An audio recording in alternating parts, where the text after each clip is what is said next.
Who is God, تمہارا خدا کون ہے؟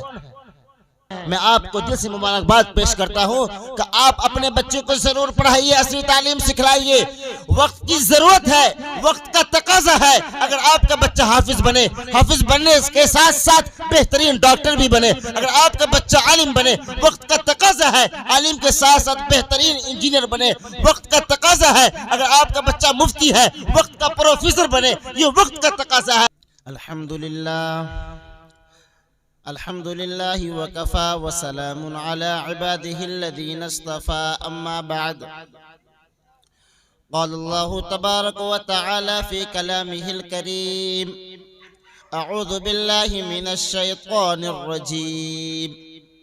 بسم الله الرحمن الرحيم. قل هل يستوي الذين يعلمون والذين لا يعلمون، إنما يتذكر أولو الألباب. وقال الله تعالى في موضع آخر: قل يا عبادي الذين أسرفوا على أنفسهم لا تقنطوا من رحمة الله، إن الله يغفر الذنوب جميعا إنه هو الغفور الرحيم. قال النبي صلى الله عليه وسلم: من سلم المسلمون من لسانه ويده، او كما قال عليه الصلاة والسلام. معزز سامعین اور اسٹیج پر بیٹھے ہوئے معزز علماء کرام، سب سے پہلے تو میں آپ تمام لوگوں کا شکر گزار ہوں کہ آپ تمام لوگ ابھی اس نازک حالات میں بھی اتنی دیر تک اس متبرک محفل کی مناسبت سے یہاں بیٹھے ہیں۔ اللہ سے دعا کرتے ہیں اللہ پاک ہم تمام لوگوں کے بیٹھنے کو قبول فرمائے۔ حقیقت تو یہ ہے کہ اس وقت ہمارے بولنے کا کوئی حق نہیں ہے، اس لیے کہ ہمارے مفتی صاحب اسٹیج پر بیٹھے ہوئے ہیں، لیکن حضرت میں آپ کی دعا کا طالب ہوں اور دعا کی غرض سے ایک طالب علم ہونے کی حیثیت سے اپنا سبق سنانے آیا ہوں۔ اگر کہیں کوئی کوتاہی کمیاں ہو تو آپ ہماری اصلاح فرمائیں۔ میں جو آیت کریمہ کا سہارا آپ لوگوں کے سامنے لیا، اللہ پاک اس آیت کریمہ کے اندر علم والے کی رتبہ کو بیان کیا، اور ایک دوسری آیت کا میں نے سہارا لیا، اس میں اللہ اپنے بندوں کو ہمت دلاتے ہیں، حوصلہ دلاتے ہیں کہ میرے بندے مایوس نہ ہو۔ میں دونوں آیتوں کی روشنی میں 5 منٹ بولوں گا اور کوشش کروں گا جلد ہی بات ختم کر لوں۔ ایک بات ہے جو سارے انسان جن کے اندر اللہ نے سمجھنے کی، بات کو پرکھنے کی اور بات کرنے کی صلاحیت بخشی ہے، وہ انسان اس بات کو اچھی طرح سمجھتا ہے کہ تعلیم انسان کی ضروریات میں سے ایک اہم ترین ضرورت ہے اور روحانی فضائل میں سے ایک بلند ترین فضائل ہے۔ علم و تعلیم ہی وہ جوہر لازوال ہے جس کی بنا پر فرشتوں کو سر نگو ہونا پڑا، انسان مسجود ملائک بنا۔ علم و تعلیم وہ ایک ایسی چیز ہے جس کی بنا پر انسان شرافت انسانی اور کرامت انسانی پر مرتب ہوتی ہے۔ یہ ایک ایسی بات ہے جن میں دو رائے نہیں ہو سکتی، مگر یہاں ایک بات یاد رکھنے کی ہے اور سمجھنے کی ہے۔ تعلیم وہ ہے جس سے انسان کو انسانیت کا سبق ملے، تعلیم وہ ہے جس سے انسان کو شرافت کا درس ملے، تعلیم وہ ہے جس سے انسان کو غلط اور صحیح میں امتیاز کرنے کی صلاحیت ملے، تعلیم وہ ہے جس کی بنا پر انسان حق اور باطل میں امتیاز پیدا کر دے، تعلیم وہ ہے جو انسان کو آپس میں محبت کرنے پر مجبور کر دے، تعلیم وہ ہے جو دو دلوں کو ملا دے، تعلیم وہ ہے جو اجڑے ہوئے کو بنا دے، تعلیم وہ ہے جو انسان کو ایک پلیٹ فارم پہ لا دے۔ اس کو کہتے ہیں تعلیم۔ اگر تعلیم انسان کو شرافت کا درس نہیں دیتی ہے، اگر تعلیم انسان کو محبت کا پیغام نہیں دیتی ہے، اگر تعلیم انسان کو حسن اخلاق کا تعلیم نہیں دیتی ہے، تو یقین مانیے یہ تعلیم نہیں ہے، یہ ایک صرف شعبہ جنون ہے، فنون ہے۔ آپ اسے ایک جنون کا شعبہ کہہ سکتے ہیں، تعلیم اور علوم نہیں کہہ سکتے۔ حضرت بیٹھے ہیں، آپ ان سے معلوم کیجئے گا، اگر ہمارے پاس علم ہے، وہ علم ہمیں فائدہ نہیں پہنچا رہی ہے، وہ حقیقت میں علم نہیں ہے، بلکہ وہ ایک فن ہے، وہ ہمارے اندر موجود ہے۔ چنانچہ جس دور سے ہم اور آپ گزر رہے ہیں، اس دور میں تمام کے تمام لوگ 90 سے 95% لوگ عصری تعلیم کے اوپر توجہ زیادہ دیتے ہیں۔ میں عصری تعلیم کی مناسبت سے ایک دو بات آپ کے سامنے عرض کر دوں۔ یہ عصری تعلیم جن کو ہمارے اسلاف اور ہمارے اکابر نے اپنے خون پسینے کو صرف کر کر ایمانی روشنی اور ایمانی فراست میں سانچا تھا، اس تعلیم کے ذریعے انسان کو انسانیت کا سبق ملا، انسان کو شرافت کا درس ملا، انسان کو حق و باطل میں تمیز کرنے کی صلاحیت ملی۔ لیکن جب یہی علوم و فنون ہمارے اسلاف اور اکابر کے ہاتھ سے نکل کر الحاد و دہریت، خدا اور رسول کے باغی، اسلام اور مذہب و ایمان کے دشمن اور ملحد و زندیق لوگوں کے قبضے اور پنجے میں چلے گئے، تو ان علوم و فنون کو انہوں نے اپنے مکاری، عیاری، چالاک بازی سے اس طرح حاصل کیا وہ اس تعلیم پر چھاتے گئے، اتنا چھا گئے کہ وہ اس تعلیم کو اپنی ذاتی مفاد کے لیے استعمال کرنے لگا۔ صرف استعمال نہیں کیا بلکہ وہ اس تعلیم کے ذریعے مذہب ایمان کو ختم کرنا چاہا، ایمان کی بنیاد کو مٹانا چاہا، اسلام کو مٹانا چاہا، اور اپنے تعلیم گاہوں میں انہوں نے ایک ایسا نظام کو، ایک ایسا نصاب کو جگہ دی جن سے اس نصاب کے اندر تمام کے تمام بچے کو، اس میں پڑھنے والے بچے کو سکھلایا جاتا ہے اور بتایا جاتا ہے کہ تمہارا خدا تمہارا باپ ہے، تمہارا خدا ایک بت ہے۔ اس طرح کے ایک پورے نقشہ بنا کر کے پیش کیا جاتا ہے کہ بچے بھی، جب ہمارے بچے کے اندر علم و تعلیم، دینی تعلیم نہیں ہوتی ہے، وہ بچے کشم میں مبتلا ہو جاتے ہیں، اور جب اپنے گھر میں آتے ہیں، گھر والے بھی جانکار نہیں ہوتے، دینی لائن سے جانکاری انہیں نہیں ہوتی ہے، گھر میں آ کر کہتے ہیں، اور بچے اپنے پروگرام سناتے ہیں، ماں باپ خوش ہوتے ہیں، کہتے ہیں میرا بچہ یہ دیکھو کالج میں پڑھ رہا ہے، کتنا اچھا پڑھ رہا ہے، اس کی زبان صاف ہوتی جا رہی ہے، اس کی زبان پر انگریزی بولی آتی جا رہی ہے۔ لیکن خدا کی قسم یاد رکھیے، ان عصری تعلیم گاہوں میں آج جو چل رہا ہے وہ ہمارے خلاف چل رہا ہے، ہمارے مذہب کے خلاف چل رہا ہے، ہمیں برباد کرنے کی ساری کوششیں کی جا رہی ہے۔ لیکن یقین مانیے جب تک اس دنیا میں کوئی بھی اللہ اللہ کرنے والا باقی رہے گا، ہمارے مذہب اور ہمارے اسلام کو کوئی ختم نہیں کر سکتا۔ یہ تو ذہن عیسائیوں کا ہے، یہودیوں کا ہے، جنہوں نے اپنے نصاب تعلیم میں اس چیز کو شامل کیا ہے کہ ہمارے مذہب کو ختم کیا جائے۔ یہ تو ان کا مشن تھا۔ میں ایک کتاب پڑھ رہا تھا 2 دن پہلے، اس میں لکھا ہوا تھا پہلے یا دوسرے chapter per, who is God, تمہارا خدا کون ہے؟ اس میں لکھا گاڈ از آور فادر، ہمارا خدا ہمارا باپ۔ اور یہ شکشا، یہ تعلیم کس کی ہے؟ یہ ذہنیت کس کی ہے؟ یہ تو یہودی کی ذہنیت ہے، عیسائی کی ذہنیت ہے۔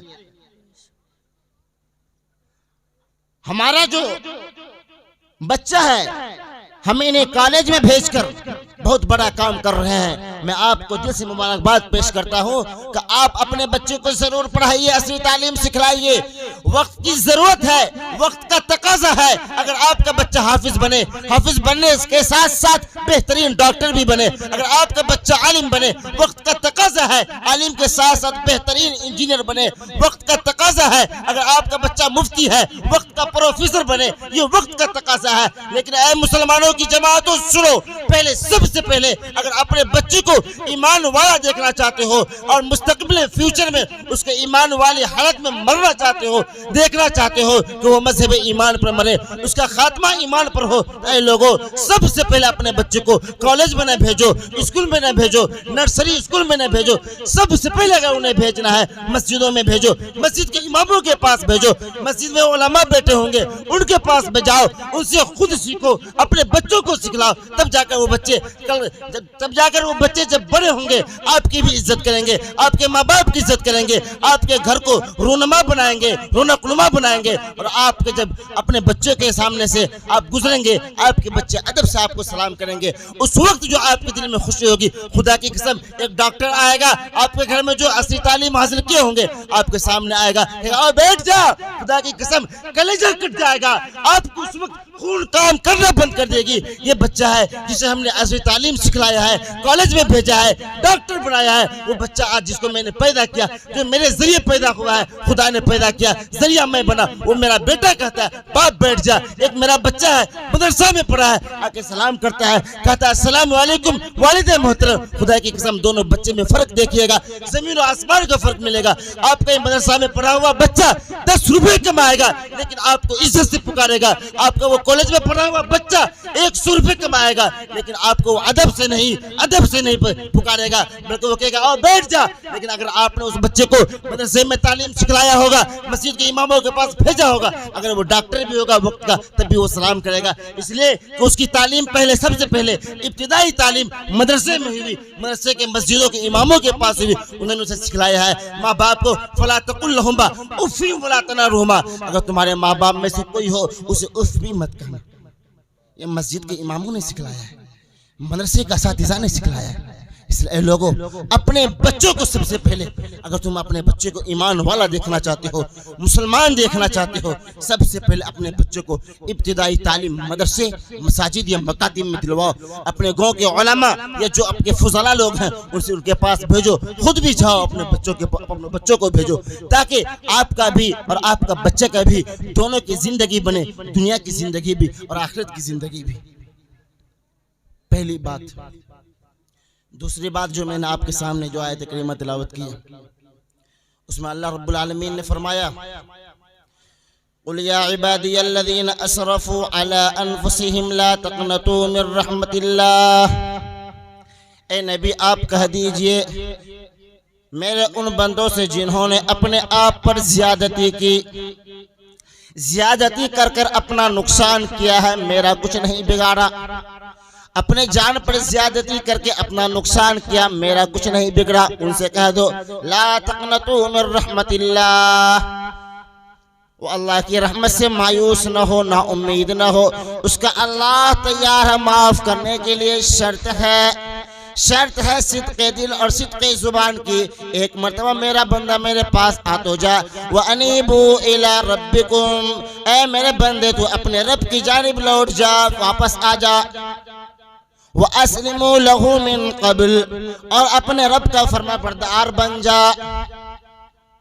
مِن قَبْلِ أَن يَأْتِيَكُمُ الْعَذَابُ، اس سے پہلے کہ تمہارے پاس عذاب آ جائے، ثُمَّ لَا تُنصَرُونَ، پھر تمہارے کہیں سے مدد نہ۔ اس آیت کے اندر ایسا لگتا ہے اللہ پاک اپنے بندوں کو، گنہگاروں کو، خطا کاروں کو، سیاہ کاروں کو، مجرموں کو یہ اعلان کر کے کہہ رہا ہے، یہ آیت کریمہ ان سے کہہ رہی ہے اے اللہ کے بندوں گھبرانا، اللہ نے تمہارے لیے مجھے بھیجا ہے، میں تمہیں یاد دلا رہا ہوں، میں تمہیں اپنے در پر بلا رہا ہوں، اپنے بارگاہ کے دربار میں بلا رہا ہوں، آ تو جا ایک مرتبہ، آ تو جا، تیرا اللہ اتنا مہربان ہے، اتنا غفور الرحیم ہے، اگر تو نے ساری زندگی بھی گناہ کیا ہے، بچپن سے جوانی تک گناہ میں ملوث کر دیا، جوانی کے بعد بڑھاپا گناہ میں گزار دیا، تیرا رب کا رحمت والی صفت جو ہے تیرے گناہ سے زیادہ وسیع ہے، تیرا رب کا رحمت والا سمندر تیرے گناہ سے زیادہ وسیع ہے۔ اے اللہ کے بندے اللہ کے دربار میں آ جا، اپنے رب کے سامنے ایک بار عاجزی کے ساتھ، انکساری کے ساتھ، جھک کر، رو کر، گر گرا کر ایک بار کہہ کے دیکھ، اگر تیرا رب معاف نہیں کیا تو کہنا تیرا رب کہہ رہا ہے اگر میرا بندہ پوری زندگی کفر والا عمل کیا، کفر کیا ہے، لیکن صدق دل سے آخر آخری عمر میں بھی ایک مرتبہ کہہ دے اے اللہ مجھے معاف کر دے، اللہ کی رحمت کو جوش آتا ہے، فرشتوں کو اعلان کرواتا ہے، اے آسمان کی فرشتوں، اے میرے فرشتوں کی جماعت سنو، دیکھو میرے اس بندے نے پوری جوانی گناہ میں گزاری تھی، لیکن آج صدق دل سے رو رو کر گر گرا کر اپنے گناہ پر اعتراف کیا ہے، اپنے گناہ کو قبولا ہے، آج میں اسے معاف کر دیتا ہوں اور میں اسے ایسا پاک صاف کرتا ہوں جیسا یہ اس دن تھا جس دن اس کی ماں نے اس کو جنا تھا۔ کتنا بڑا انعام اللہ ہمیں دے رہے ہیں، ایسا لگتا ہے یہ آیت ہمیں جھنجھوڑ رہی ہے، ہم سے کہہ رہی ہے اے اللہ کے بندو مایوس نہ ہو، لا تقنطوا من رحمت اللہ، اللہ کی رحمت سے مایوس نہ ہو۔ میں آپ کو ایک واقعہ سناتا ہوں، نبی اکرم صلی اللہ علیہ وسلم بنی اسرائیل کے پیشہ ور مجرم کا ایک واقعہ بیان کیا۔ وہ 99 لوگوں کے قتل کا مجرم تھا، 99 لوگوں کو انہوں نے قتل کیا تھا۔ ایک مرتبہ وہ ایک عابد کے پاس گئے، عبادت گزار کے پاس، کہ عابد صاحب ہم نے اپنی زندگی میں اب تک 99 لوگوں کو قتل کیا ہے، کیا میرا اللہ مجھے معاف کر دے گا؟ اس عابد نے کہا نہیں۔ اس پیشہ ور مجرم کو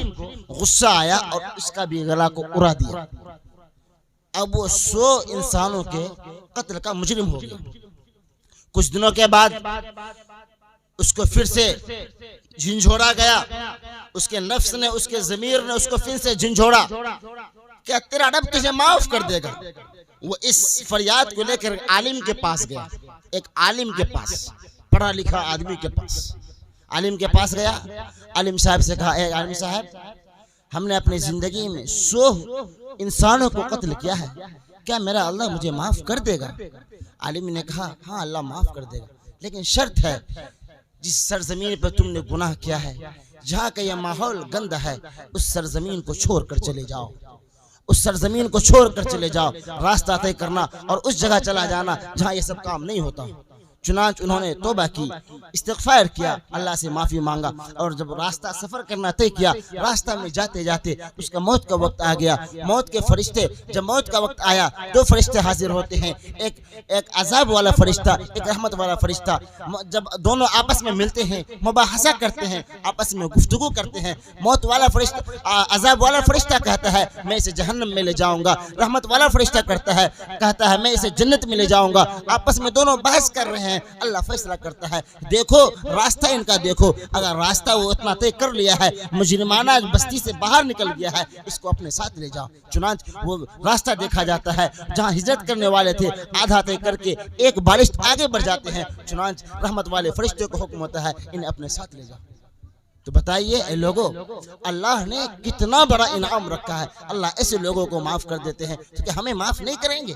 اللہ ضرور معاف کریں گے، ضرور معاف کریں گے، لیکن شرط ہے اس بات کی کہ ہم ایک بار صدق دل اور صدق زبان سے اللہ کے سامنے رو رو کر گر گرا کر معافی مانگ